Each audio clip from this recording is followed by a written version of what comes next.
What is the urban doom loop, and is it a real thing? Sounds scary. Is it happening today? And is it happening in Boston would be a good question. Good topic. And unlike my last Patriots video, I have at least a few coherent talking points here. So that's nice. I don't want to overstate my credentials on this, but let's discuss right off the bat as far as Boston goes.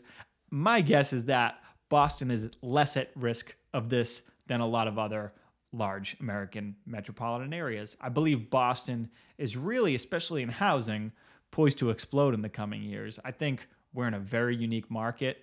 I think commercially, we're poised to explode too. Again, compared to other major metros. If you were to give me a sum of money and say pick any major American city to invest in for the next decade, all things being equal, I would choose Boston. Now, I don't get paid to make those type of calls as a street level real estate broker, but that is what I would pick. When it comes to young talent in the field of healthcare and tech, and they tell me life sciences. What is life sciences?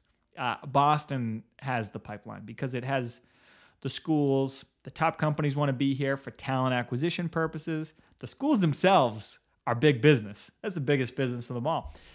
It's neither here nor there. Again, the question is, what is the urban doom loop? How does it work? I've seen articles to describe it the last year. The New York Times came out with the one. I feel like when the New York Times posted about it, that was when it really, got into the public conversation. San Francisco was the noted version of this. I think because we had not like a bubble burst in tech, but we're starting with the rate hikes in 2022. It seemed like a lot of money, speculative money, was no longer there in tech. And I don't know if that's really the reason for, I'm not an expert in the San Francisco market, but it seems like that could all be related. At least it seemed like the rate hikes beginning first half of 2022 were the precursor to all this. It was a back to a reality moment. The reason it's come into view, I mean, I guess if you really want to go back to the main precursor, it's of course COVID. We're still in that like post-COVID world as the great accelerator for a lot of things. For most of all, work from home, right? I work from home often, and work from home also led to flexibility where you had mass migration out of cities. That leads to, work from home as much as anything, leads to a lot of vacant office space. This is not news. In our cities, the thought is that all this vacant office space, and there is a lot of it, will lead to depreciating assets, and it is. This is happening in Boston as well as everywhere else. The case studies right now, San Francisco I mentioned, Manhattan I've seen as well, right? With just too much vacant office space. Boston.com had an article a while back. There have been affirmatively, I can say, mid-size and large office buildings sold at a loss since the rate hikes beginning in 22. Properties that were purchased, the examples I've seen were purchased like 2015, 2016, and sold in the last 2 years at a loss. At a significant loss. The doom loop part of that is, right, tax revenues. Less money for public safety, transportation, education, right? When those tax revenues come down, it makes the cities and what some of these guys would call it, the economics, like the economic types that are talking about it, they're calling it like the hollowing out of American cities, right? So that's the thing. When you don't have money for services, a big portion of a city's tax revenue is taxes on commercial real estate. When those returns drop, when those values drop, you have less money for public services. Now that we're a ways into this, people are asking, where is the commercial real estate crash? Well, it's just office. So it's not all commercial real estate. I do think it's interesting that Jerome Powell, this was like a month ago, said that some banks are definitely sitting on bad commercial loans still, that they're going to default on. He said there would be failures as a result. That could be coming any minute. SVB failed about a year ago right now.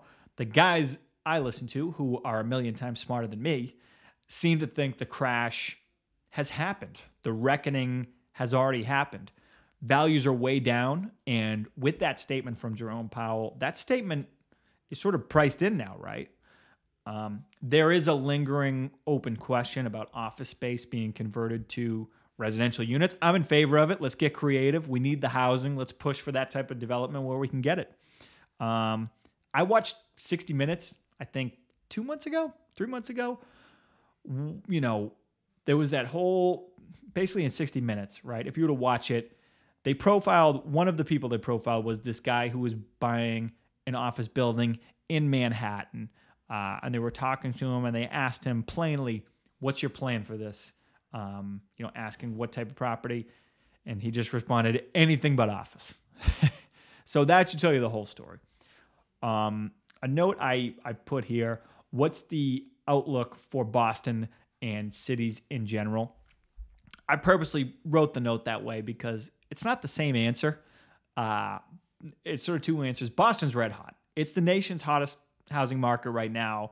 I saw the apartment list report on rents.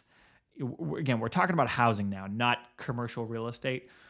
It looked like the rents, like if you were to look at that right now in Boston, it might look like they're hitting a natural ceiling, but this is actually the time of year where Boston prices start climbing. Again, we're a very cyclical rental market and we're climbing towards September 1st, which is the big turnover date. You could probably look back if you were to run all the reports, apartment lists through the years, you'd see a similar effect. The job market in Boston is seemingly strong. I think it's poised to really continue to explode. Cities overall, right? That's different. For a long time, it's been cities were the place to be. Get to a city for job opportunities and culture and networking and broaden your horizons and meet new people. And Boston, where we live, it's a kick-ass city with much to offer, but I kind of feel like the burbs are the place to be. You'll notice there was no data to back up this assertion. It's not just the doom loop phenomenon. I mean, office rents are down in the burbs too, that affects tax revenues. There's just not as many offices. Maybe it's just because I'm 36, 2 kids, and an extremely limited social life. I think the suburbs are the place to be. I do.